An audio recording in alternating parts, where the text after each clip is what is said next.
Persuasive speech. When we think about head injuries in sports, we typically think about high contact activities like football and hockey.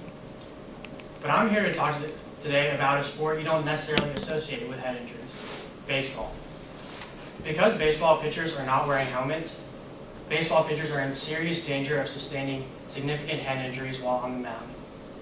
I propose that the MLB should implement a rule making it mandatory for pitchers to wear special protective helmets while on the mound. To understand how dangerous it is to be a pitcher, we must first look at the mechanics of the pitcher-batter relationship.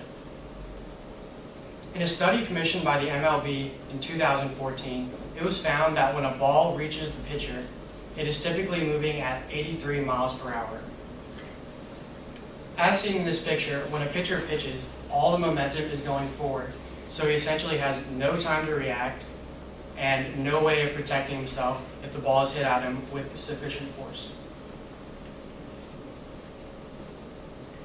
When most people hear about pitchers getting hit in the head with a baseball, they believe it's a very infrequent event that really needs no attention.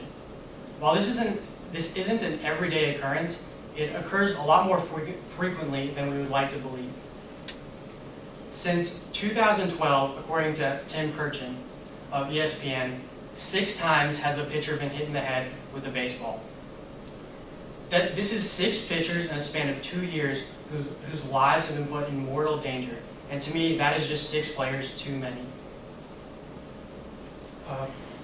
To show you how scary these occurrences can be, I'm just going to tell you about a couple of examples documented by Tim Kurchin of ESPN.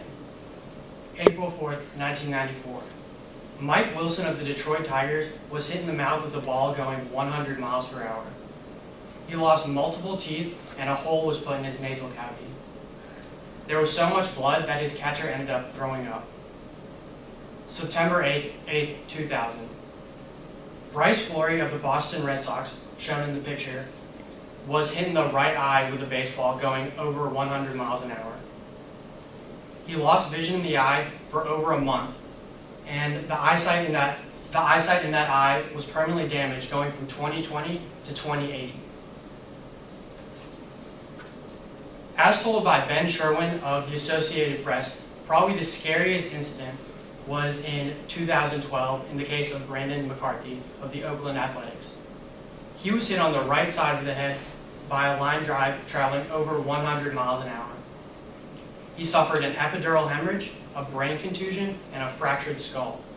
He required emergency brain surgery that doctors say saved his life. These are just a few of the many occurrences of baseball pitchers getting hit in the head by batted balls. When this happens, we typically see things like concussions, contusions, fractured skulls, and fractured jaws. However, I believe there is a solution. The solution can be found in these new protective skull caps made by Isoblocks. According to an Outside the Lines report earlier this year, the Isoblocks protective skull cap was approved by the MLB earlier this year. It is made out of plastic polymers that can diffuse the force of a baseball hitting your head instead of concentrating all the force on one point of the skull. It is said to offer full protection up to 90 miles per hour, and it fits like a regular baseball cap. I am proposing that the MLB make it mandatory for all pitchers to wear this protective skull cap starting the 2014-2015 baseball season. I don't think they should implement it this season because implementing it next season will give pitchers an entire offseason to adjust to any of the nuances of the baseball cap. Opponents of pitchers wearing helmets on the mound often say it will interfere with performance. This is not the first time in sports that rules requiring safety equipment have been implemented. According to the NFL's website, in 1943, all football players were required to wear helmets. In 1979, Livestrong explains how helmets became mandatory in hockey. And you can tell that guy is very happy that they made helmets mandatory. In both instances, the new rule requirement was met with resistance, citing the same reasons the opponents of the pitcher's helmets do. In both leagues, the rules were implemented years after deaths had occurred in both sports respectively. Do we need to do the same thing in baseball? Do we need to wait until somebody dies and then implement a helmet rule? There is not much you can directly do, but you can write letters to the MLB to push policy.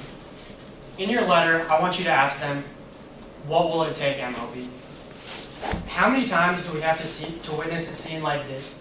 A poor defenseless pitcher being carted off the field on a stretcher because he had no way of protecting himself from a baseball traveling at his head at over 100 miles per hour.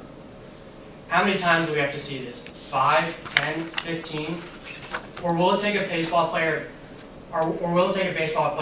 dying on the field for the MLB to finally take action?